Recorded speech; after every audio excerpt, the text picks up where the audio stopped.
Hello friends, पिछली अपनी दो ट्रांसलेशन की क्लासेस में हमने आपको इज एम आर का प्रयोग अफर्मेटिव सेंटेंसेस में और नेगेटिव सेंटेंसेस में करना सिखाया था। इस क्लास में हम आपको इज एम आर का प्रयोग इंट्रोगेटिव नेगेटिव सेंटेंसेस में कैसे करते हैं वो सिखाएंगे और इस क्लास के साथ ही इज एम आर का प्रयोग जो है वो कंप्लीट हो जाएगा।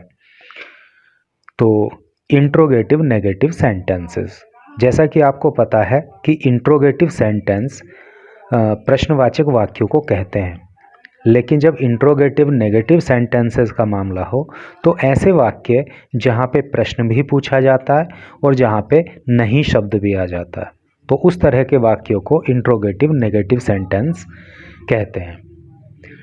और इसको इस तरह के सेंटेंसेस को ट्रांसलेट करने का जो नियम है वो मैं आपको बताता हूँ। देखिए, पहला रूल तो रहेगा जब क्या शब्द वाक्य के शुरू में हो, ठीक है, यानी कि कोई सेंटेंस दिया होगा और अगर उसमें क्या शब्द शुरू में ही आ रहा है तो आप फिर उसको कैसे ट्रांसलेट करोगे। तो सबसे पहले तो आप इज एम आर इन तीनों में से किसी एक को लिखोगे, ठीक है, यानी कि अगर एक वचन करता होगा तो इज लिखोगे, आई होगा तो एम लिखोगे और बहुवचन होगा तो आर लिखोगे, ठीक है। उसके बाद आपको फिर सब्जेक्ट लिखना है यानी कि नाउन, उसके बाद फिर आपको नोट लिखना है, उसके बाद आपको ऑब्जेक्ट लिखना है, अदर वर्ड्स यानी कि जो भी शब्द बचे जाएंगे फिर उनको लिखना है। तो इस तरह से आपको सेंटेंसेस को ट्रांसलेट करना है। अब यहाँ पे जो है एग्जाम्पल के माध्यम से मैं आपको समझाता हूँ तो बहुत क्लियरली आपको समझ में आ जाएगा। देखिए, एक सेंटेंस हमने यहाँ पे लिया है, क्या तुम सुस्त नहीं हो। तो ये इंट्रोगेटिव नेगेटिव सेंटेंस कैसे है, सबसे पहले तो आप ये पहचानिए। देखिए, इसमें क्या शब्द आ गया अर्थात प्रश्नवाचक ये वाक्य हो गया, नहीं आ गया तो ये नेगेटिव हो गया अर्थात इंट्रोगेटिव नेगेटिव। क्या ने इसको इंट्रोगेटिव बना दिया और नहीं ने इसको नेगेटिव बना दिया, तो इस तरह से ये इंट्रोगेटिव नेगेटिव सेंटेंस हो गया। तो अभी हमने एक नियम की बात करी थी, जब क्या शब्द वाक्य के शुरू में हो, तो इस वाक्य में इस सेंटेंस में क्या शब्द शुरू में आ रहा है तो इस नियम को अप्लाई करेंगे, ठीक है।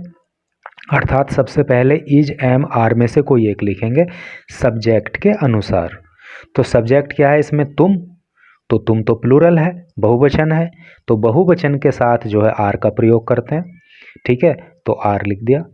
और ऐसे सेंटेंसेस में जहाँ पे क्या शब्द शुरू में आ जाता है तो क्या की अंग्रेजी वहाँ पे नहीं लिखी जाती, बल्कि जो शुरू में हम ये यूज करते हैं इज एम आर में से कोई एक, वो ही क्या का भी काम करता है और जो है वहाँ पे बी की फॉर्म का भी काम करता है, ठीक है। तो क्या तुम सुस्त नहीं हो, तो इज एम आर में से एक लिख दिया हमने आर, उसके बाद लिखना है हमें सब्जेक्ट या नाउन अर्थात तुम की अंग्रेजी लिख दी यू, उसके बाद हमें लिखना है नोट, तो हमने फिर नोट लिख दिया। अब क्या बचा, अदर वर्ड्स, उसके बाद क्या लिखना, ऑब्जेक्ट अदर वर्ड्स, तो अदर वर्ड्स अब क्या बचे भाई, क्या की आ गई, तुम की आ गई, नोट नहीं की आ गई, अब क्या बचा लेजी, मतलब सुस्त बचा, तो सुस्त की क्या होती है लेजी।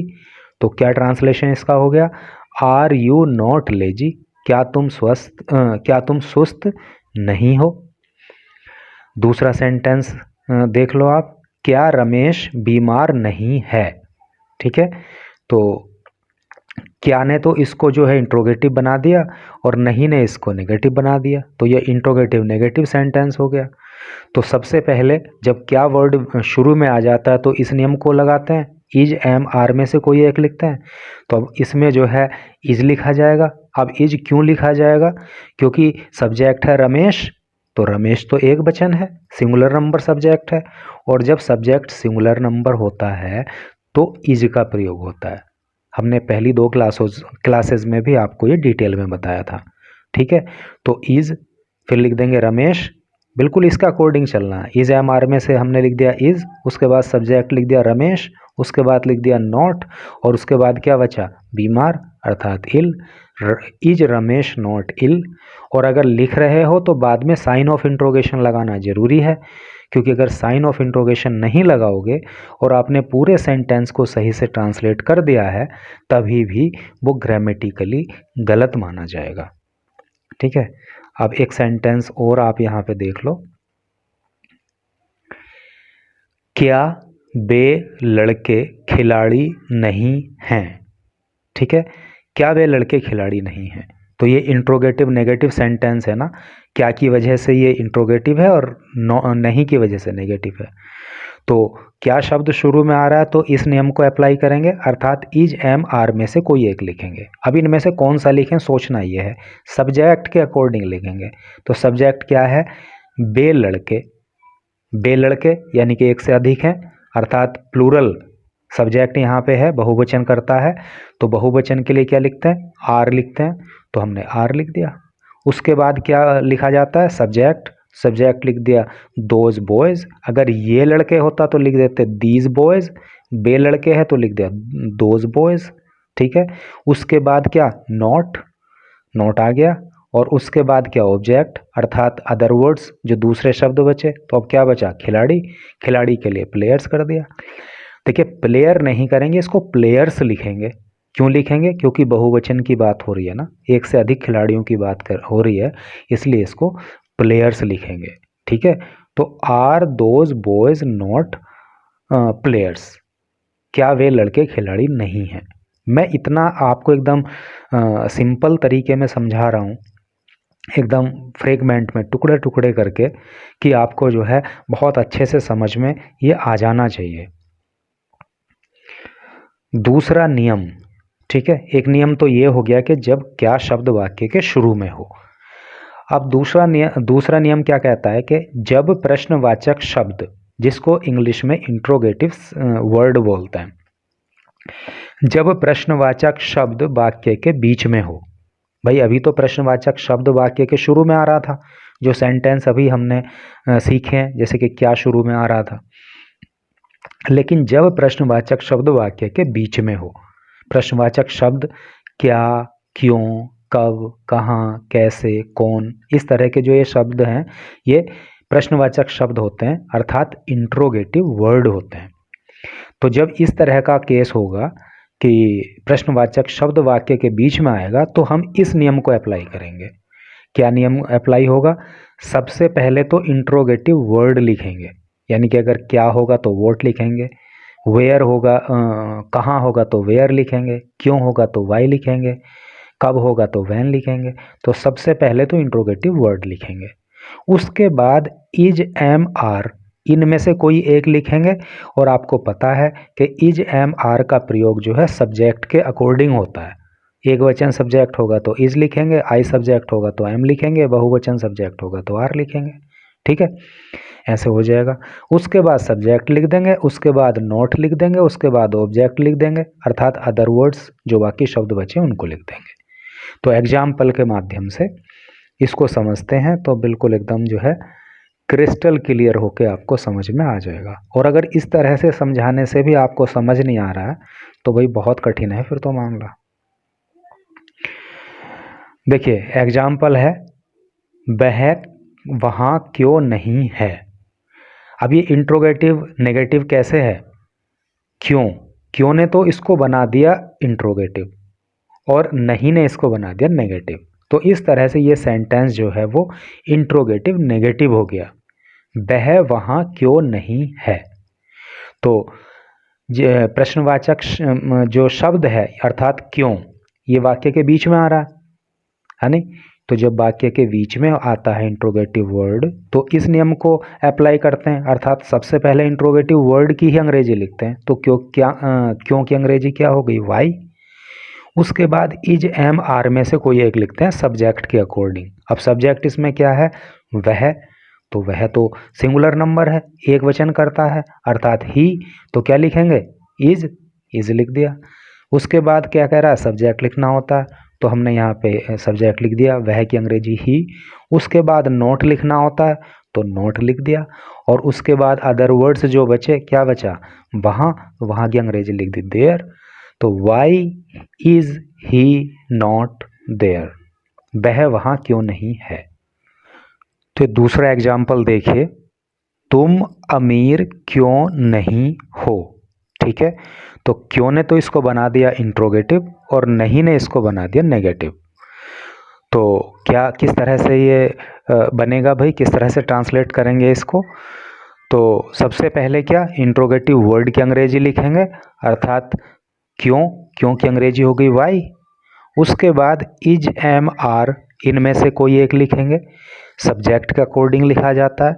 सब्जेक्ट है तुम, तो तुम तो बहुवचन है, प्लूरल नंबर है, तो इसके लिए क्या लिखेंगे, आर, तो आर लिख दिया। उसके बाद लिखना होता है सब्जेक्ट, तो सब्जेक्ट हमने यू लिख दिया। ठीक है, उसके बाद नॉट लिख दिया, और उसके बाद जो बाकी शब्द बचे वो लिख देंगे। तो क्या बचा, अमीर, रिच। तो क्या ट्रांसलेशन हो गया इसका, why are you not rich, तुम अमीर क्यों नहीं हो। इस तरह से करके आप इंट्रोगेटिव नेगेटिव सेंटेंसेस में इज, एम, आर का प्रयोग कर सकते हो। तो मैं समझता हूँ कि आपको बहुत सही से ये चीज़ें एकदम समझ में आ गई होंगी। तो आपके लिए एक एक्सरसाइज है, 4 सेंटेंसेस यहाँ पे मैं आपको दे रहा हूँ और आप इनको ट्रांसलेट करने की कोशिश करना। क्या तुम बुद्धिमान नहीं हो। क्या मैं खिलाड़ी नहीं हूँ। अनिल स्वस्थ क्यों नहीं है। बेसक्रिय क्यों नहीं है। सक्रिय का मतलब एक्टिव। ठीक है, अब इसमें एक बहुत ही इम्पोर्टेंट बात है जो कई बार आपको कंफ्यूज कर देगी, प्रेजेंट इंडेफिनिट के साथ आपको कंफ्यूज करेगी। तो मैं आपको उसको क्लियर कर दूं ताकि आपको कोई कंफ्यूजन ना हो। देखिए, जैसे इस तरह के सेंटेंस होते हैं, नींबू खट्टा होता है, अंगूर मीठे होते हैं। ठीक है, यानी कि प्रेजेंट इंडेफिनिट टेंस की जो पहचान होती है उसमें बताया जाता है कि ता है, ती है, ते है, ता हूँ, ऐसे करके जब वाक्य के लास्ट में आता है तो वो प्रेजेंट इंडेफिनिट टेंस होता है। तो यहाँ भी ता है, ते है आ रहा है, तो इसका मतलब ये प्रेजेंट इंडेफिनिट टेंस का सेंटेंस होना चाहिए, लेकिन ऐसा नहीं है। हम यहाँ पे प्रेजेंट इंडेफिनिट टेंस को ट्रांसलेट करने के जो नियम है ना, उनको अप्लाई नहीं करेंगे, बल्कि यहाँ पे है क्या मामला कि जैसे नींबू खट्टा होता है, तो नींबू का जो एक विशेष गुण है खट्टा होना, वो बताया जा रहा है। ठीक है, तो यहाँ पे गुण बताया जा रहा है, ना कि ये सिंपल प्रेजेंट यानी कि प्रेजेंट इंडेफिनिट टेंस का वाक्य है। यहाँ पे अंगूर मीठे होते हैं, तो अंगूर की जो क्वालिटी है, एक उसकी अपना स्पेशल एक गुण है, उसको बताया गया है। तो ये प्रेजेंट इंडेफिनिट टेंस के वाक्य नहीं है। जहाँ पर भी इस तरह से करके सेंटेंस हो, जहाँ पे किसी नाउन का कोई क्वालिटी बताई जाती है, तो वहाँ पे इज, एम, आर का प्रयोग होता है। जैसे कि नींबू खट्टा होता है, तो द लेमन इज सोर, लेमन आ गया, फिर आ गया ये नाउन आ गया, फिर इज आ गया, फिर सोर, खट्टा, नींबू खट्टा होता है। अंगूर मीठे होते हैं, तो द ग्रेप्स आर स्वीट, अंगूर मीठे होते हैं। जाड़े में पानी ठंडा रहता है, तो कैसे इसको ट्रांसलेट करेंगे, water in cold, water is cold in winter, water पानी, इज है कोल्ड ठंडा, इन विंटर जाड़ों में, water is cold in winter. तो केवल ता है या ते है से ये प्रेजेंट इंडेफिनिट टेंस का वाक्य नहीं हो जाता, यहाँ पे क्वालिटी बताई जाती है। तो फिर इसमें जो है इस तरह से करके इज, एम, आर का प्रयोग करके इनको बनाते हैं। अब इसके लिए आपको एक एक्सरसाइज है, 3 सेंटेंस दिए हैं, आप इनको ट्रांसलेट करके करने की कोशिश करना। जैसे कि कुछ लोग कंजूस होते हैं, है नहीं, ये इसी रूल पे आधारित है। कोयल काली होती है, दूध का रंग सफ़ेद होता है। इन 3 सेंटेंसेस को आप ट्रांसलेट करना, अर्थात 3 सेंटेंस ये हैं, 4 सेंटेंसेस पीछे हैं, इनको आप ट्रांसलेट करोगे तो इस तरह से करके आपका जो इज, एम, आर का प्रयोग है ट्रांसलेशन में, वो कंप्लीट हो जाएगा। तो thanks for watching the video.